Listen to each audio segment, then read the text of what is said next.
The last thing Jesus told his disciples to do was to go everywhere and teach everyone to obey everything he asked them to do. But how? How were 11 uneducated and unsophisticated Jewish men supposed to make disciples in all the different cultures and languages of the world?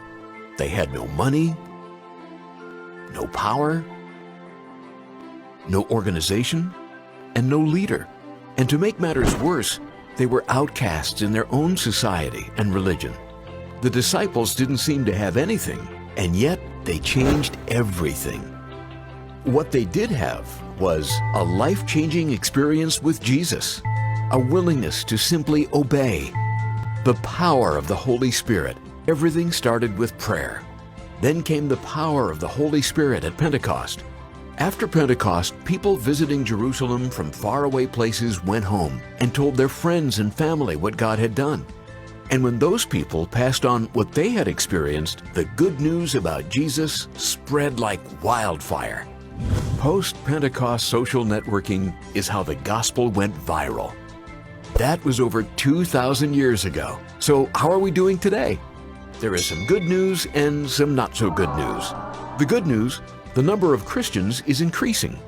The not so good news, the percentage of Christians is stuck. So what's the problem? And how can we solve it? The biggest issue seems to be that not all believers in Jesus are actually obedient followers of Jesus. The main job of being a disciple of Jesus is to make more disciples.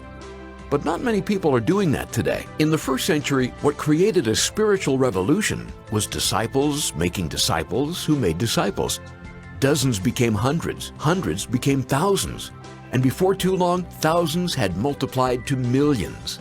All because ordinary people simply obeyed what Jesus told them to do and taught those who responded to do the same. No matter what country, language, or culture, people share what is important to them with those they care about.